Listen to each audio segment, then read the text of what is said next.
20 minutes of that. Okay, so, and I'll edit. Hang on a minute here. Now, I don't have any green screen effects behind me. I don't know. Texas and everything. How you doing this evening? It's all right. Holding together okay, I think, all things considered. All right, good. I'm glad to hear it. Tomorrow at the time of this video, it's September 10th, and I wanted to reflect on the 20th anniversary of 9/11, which is coming up tomorrow.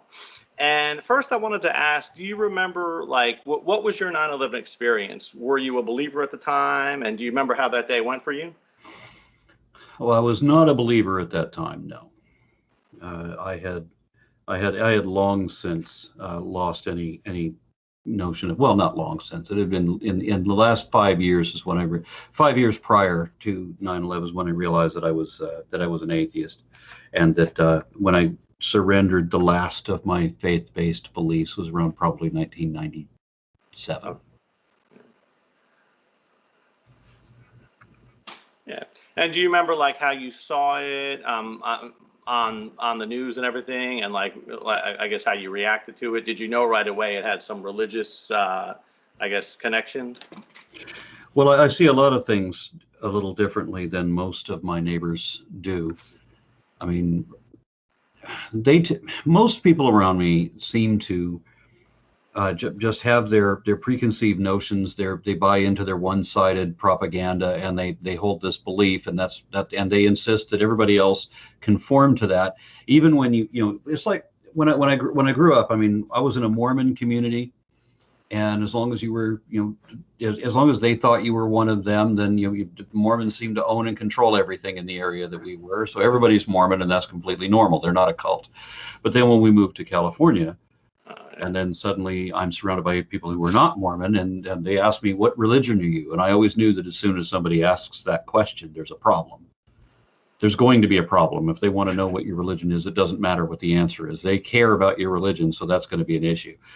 And I would always say that, well, my family is Mormon, and there was always an implied comma that would be followed by a but I never got that far, because as soon as they hear Mormon, they would start telling me, as if I wouldn't know, all these ridiculous things that Mormons believe. And the amusing thing is they're telling me ridiculous things Mormons don't believe. Mormons do believe ridiculous things, but not these things that these people are telling me. And so I would say, okay, so now I'm talking to a Baptist or something. I mean, you want to come in? You want to come inside and tell my mother that she believes all these things you just told me she believes? Oh, no, you don't want to tell her that because she's going to tell you she doesn't believe those, and you already know right now that she's going to tell you that she doesn't believe those things? Honey, that you already know that she doesn't believe these things. You're telling me because what, you think I don't? You think I say that I believe things when I don't even know what I believe? Really? Is that how you think people think? So with the 9/11 thing, there was always that mention that maybe these people were dying to get 72 virgins. The Quran never mentions 72 virgins. That is American propaganda. That's bullshit we made up that has nothing to do with reality. We have this vision of ourselves. I mean, the way people view themselves is always a mystery to me. I mean, this woman called me I was working a call center job at one point, and this woman is trying to negotiate this deal with me. She says, we're trustworthy people. We're Italian. And she thought that being Italian was going to win over credence with, oh, well, you're Italian. Well, I have no need to suspect you for anything. Of course, I'll just take your word for everything because you said you're Italian. She earnestly thinks, she obviously believes that other people look at Italians as being the most trustworthy people in the world. Obviously, not everybody's like that. It's like that reminds me of that movie. Would you accept my word as a Spaniard? No good. I've met too many Spaniards. But the way people view themselves, I mean, believers are always telling me that I believe what they do, and that I'm just being secretive and lying about it, that I really know that they're right. Right? It's just a thing that people commonly do. And I know that people commonly do that, so I'm not going to do that. Now, I know that the United States has had a shit poor reputation in the rest of the world for a whole long time.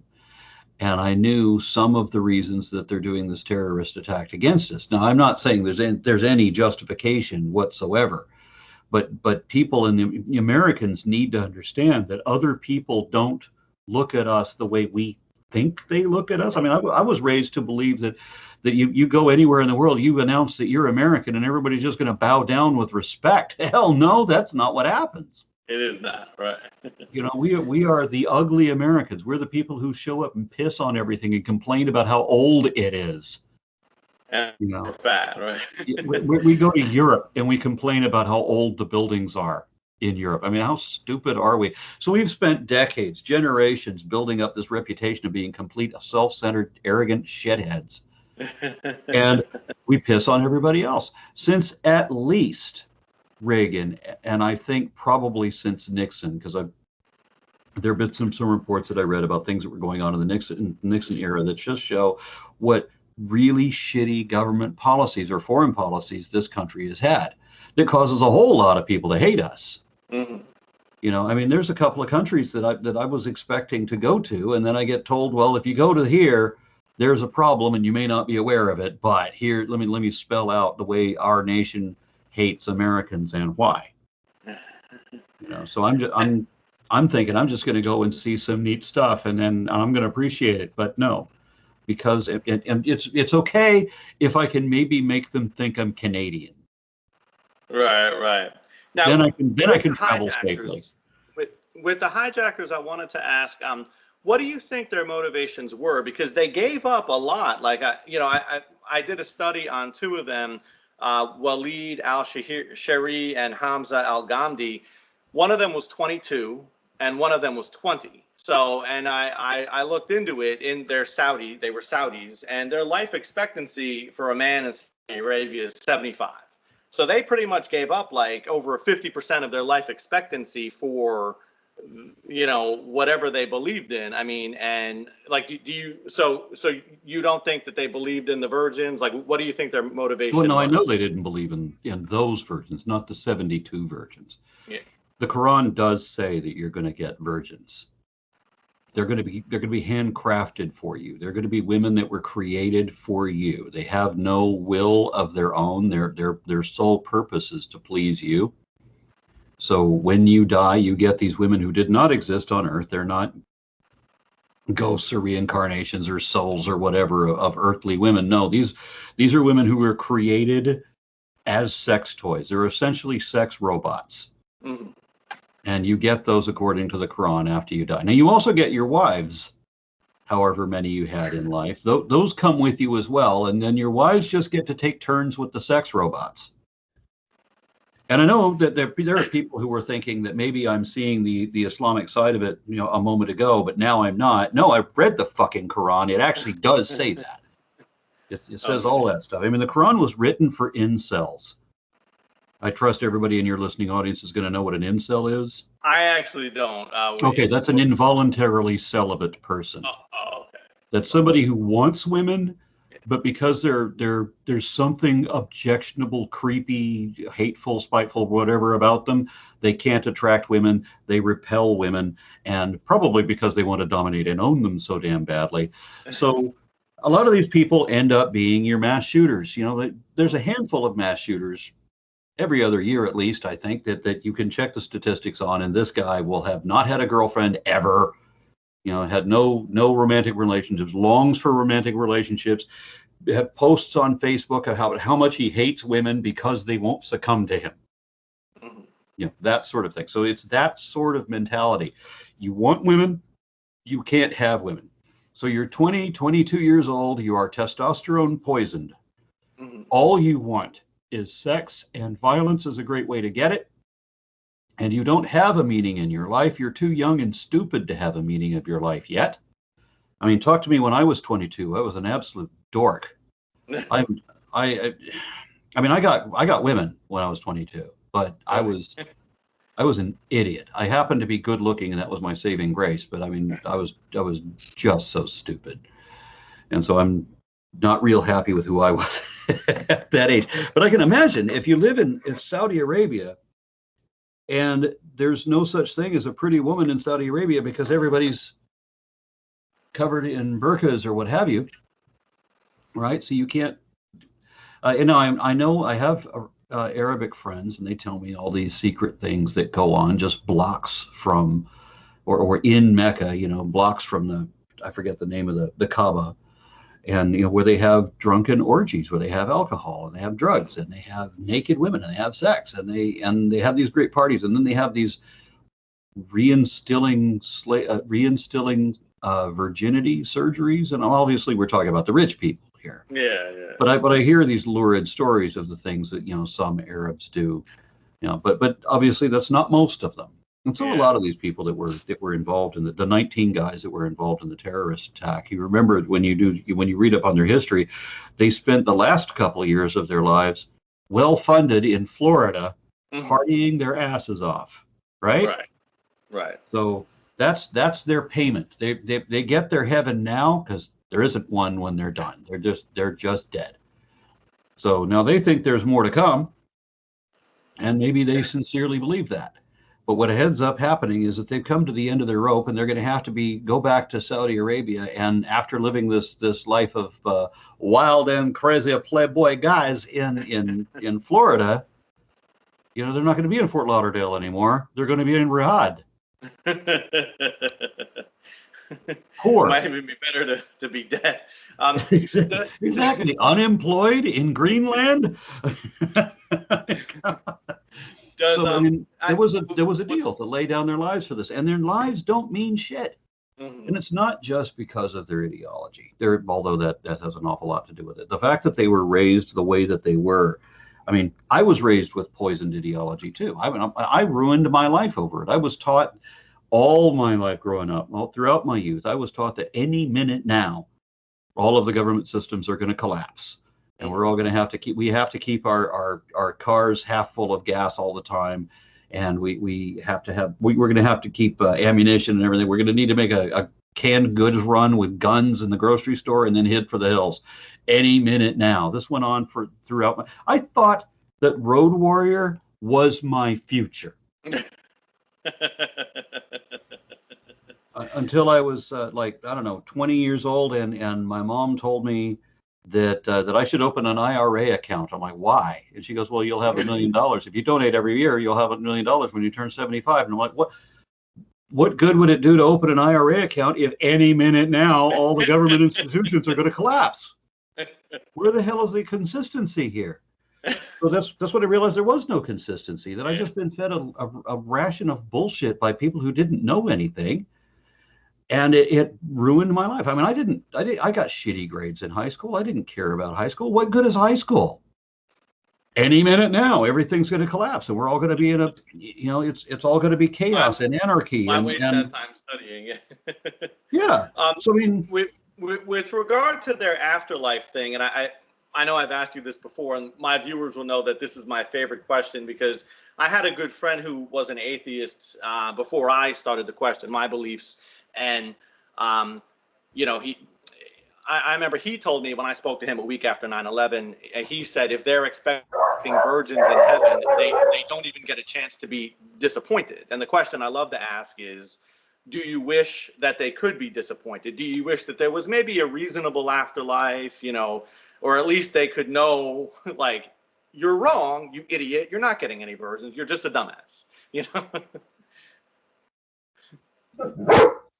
Oh, you gotta die. That was good.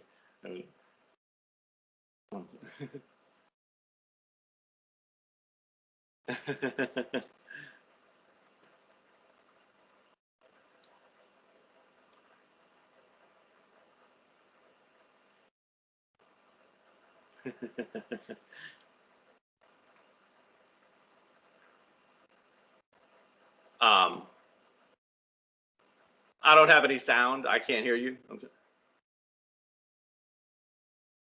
I apologize. I muted because there was pandemonium in here as the dogs went berserk as my wife pulled into the driveway. All right, you're going to have to start that question again because I couldn't hear it. Oh, sure. No problem. I had a very good friend the first person that I knew who was an atheist was a friend of mine in childhood. And unfortunately, I didn't always take him seriously because he also believed in silly stuff like the Loch Ness Monster. But I remember after 9/11, So he did I. said, but after 9/11, he said, these guys expecting virgins in heaven, they don't even get a chance to be disappointed. They don't even get to see that they were wrong. And the question I asked him, and I'd love to ask you, is, don't you wish that they could be disappointed? Maybe there's a more reasonable afterlife, or maybe, I would just want them to know you're not getting any virgins. You're just a dumbass. Don't you wish they could? I do wish that there would be a point when somebody could realize that they were just a dumbass. That just to get that moment, like if there could be a time in their death process when they reach a precipice where they're expecting to see something and there's nothing there, that would be nice.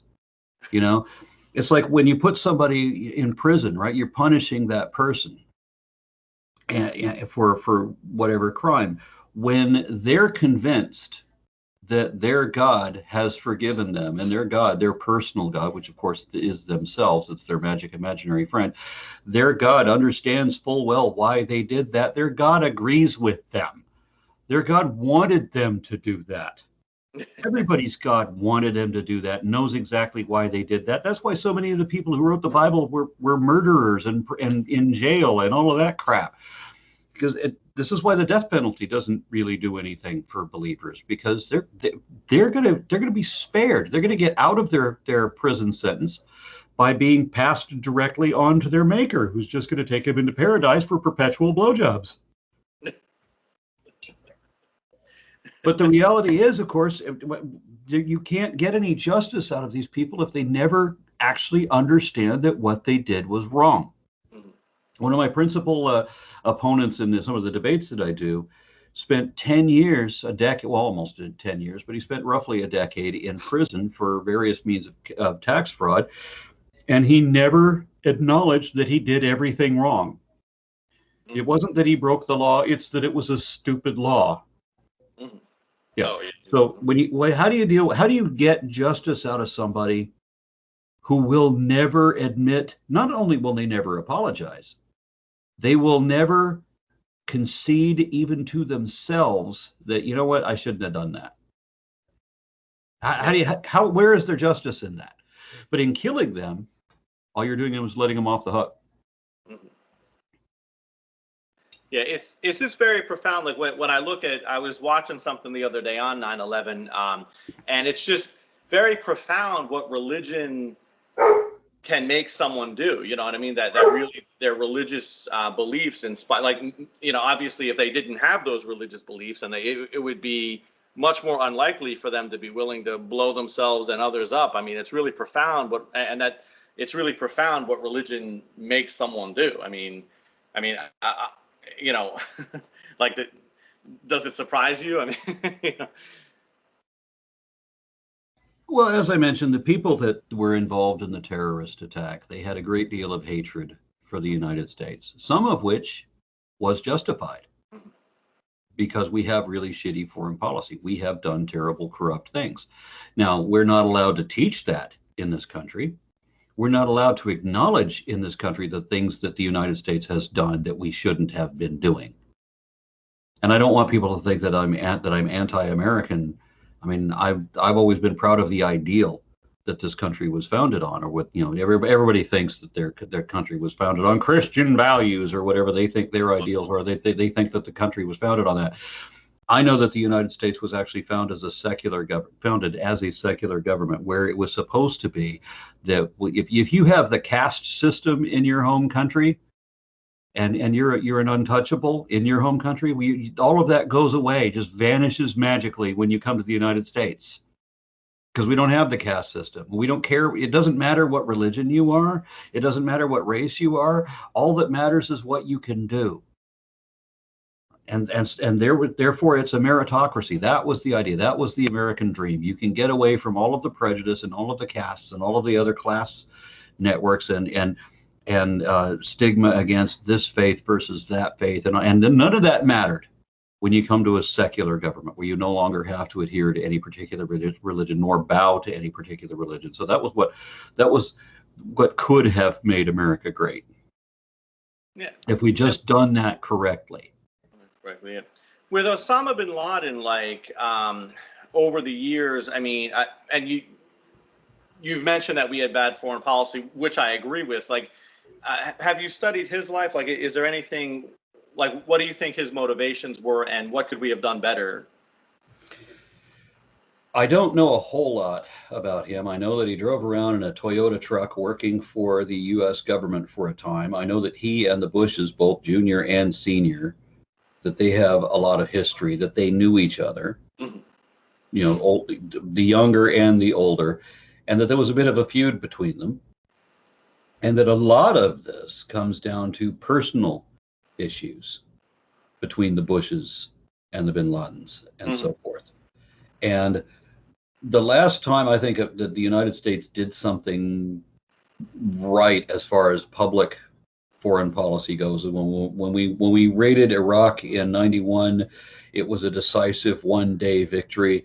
That's the way the United States was supposed to. That was the reputation that we had. That was the one time that we lived up to it. You awakened the dragon. But by the time we got around to that ridiculous shock and awe thing, where we promised shock and awe, what we gave them was little more than the fireworks display at any stadium in any town in the USA on 4th of July. That's pretty much it. So we've completely lost everything that we used to espouse. Mm-hmm. And the saddest thing is that so many people, my own father told me, America's the best damn country there is, and I don't need to know about nowhere else. And you don't need to know about anywhere else. People think that everything is static, that people are going to be that the way things are, or the way they've always been. Why should I change anything? I'm going to do this the way my grandpappy's grandpappy did things. We should do it more like it. No. There's too many people in this country that think that if anything happened outside of the memory or immediate experience of grandpa, then it's irrelevant and they don't care. And so we don't know anything. We are supposed to be talking about the 19 terrorists who came over, and now all I've been talking about most of the time is the fuckload of problems that the American psyche has, but obviously the Saudis have a hell of a lot going wrong with them too. I'm just saying that I'm not trying to come up with a false equivalence. I'm never the one who will say they're both just as bad. I don't do that. There's clearly a far worse here. But you need to own what the U.S. is responsible for as well. Yeah. We contributed to this.